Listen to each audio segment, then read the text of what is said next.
Good morning mga lods. Ayan, may bagong project na naman si Madam KitKat. Yan, bali ito mga idol ay yung circular natin. Bali kung sa kanila ay table saw, tayo naman ay gagawa ng kolong-kolong saw. Yan mga idol, ito yung kolong-kolong. Bali gumawa na tayo dito ng pinaka-frame ng ating circular. Bali tubular ang ginamit natin dyan. Yan, ito yung gagamitin natin, yung 3/4 na marine. Yan. Ito kasi yung dati kong ginawa. 3/4 din to kaso ordinary naman siya. So malambot. Ayan o. Yan yung dati kong ginagamit. Ayan. Bali ngayon gumawa ako nung bago. Ayan. Bali kakabit ko dito sa may kulong-kulong. Ayan. Binutasan ko siya. Tapos ito. Ayan o. May nut. Winilding ko yung nut. Tapos nagbutas ako dito sa may pinakano ng kulong-kulong sa sidecar. Yan, tapos dito, yan, dito kasi kakabit yung kabila naman. Tapos yan, may nut. Tapos weldingin ko na yun dyan.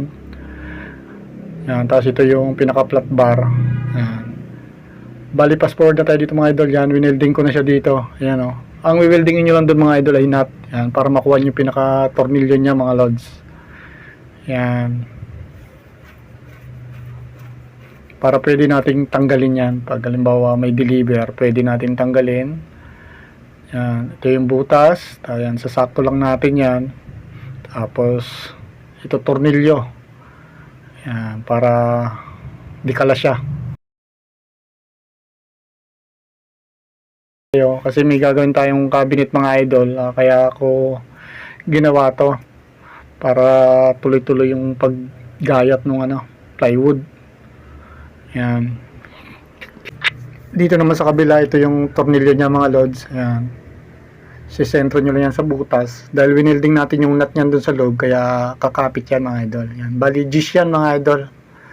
Yan, ginamit ko dyan na tornilyo number 10. Ginagamitan ko siya ng T-rings na number 10. Yan, tapos higpitan natin mga buti mga idol. Yan. Tapos yung sa kabila, higpitan din natin. Kasi lalagyan na natin yung plywood na 3/4. Maganda kasi yung hindi siya umaalog-alog. Yan, medyo matigas na. Yan, bali ito yung plywood na 3/4, ilalagay natin dyan. Tapos gagamit tayo dyan ng black screw na pang metal kasi tubular yung nasa ilalim yan kaya pang metal. Huwag kayong gagamit ng pang kahoy na black screw. Ayan mga lods, bali dito binabarinahan ko siya para lumaki yung butas. Yung sa bandang pinakaulo lang ng black screw Yan, gagamit kayo dyan black screw na pang metal. Wag yung pang kahoy kasi kaya metal ginamit natin, gawa ng tubular yung sa ilalim niya. Yan.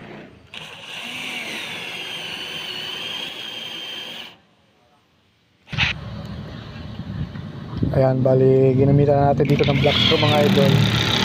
Yan, dapat nakalubog yung ulo. Ayan, para kung may puputulin man tayo mga plywood, hindi siya sasabit.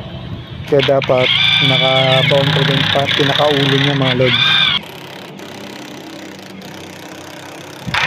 Ayan, bali fast forward na tayo mga idol. Yan, nalagyan ko na siya ng mga black screw sa gilid. Ayan o.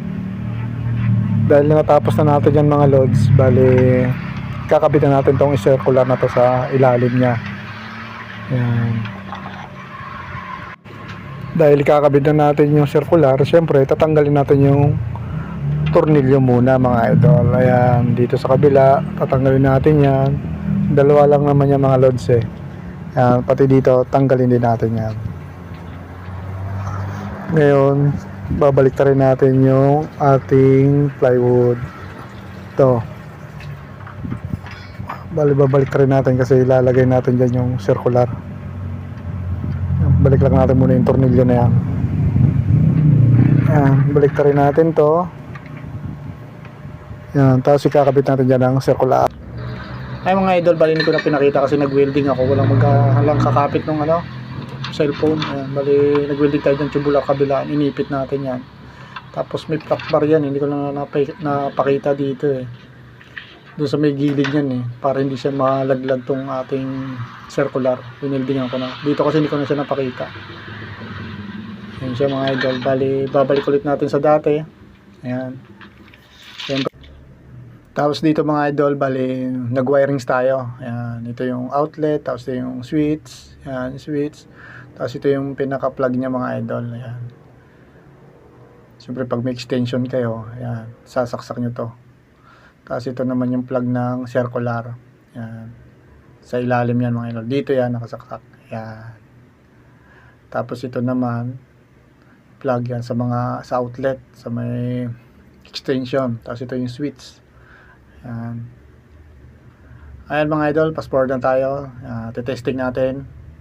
Ayan, nakasaksak na siya. Tapos, siyempre, pipindutin na yung switch. Iyon, no? Iyon, no? Lumana.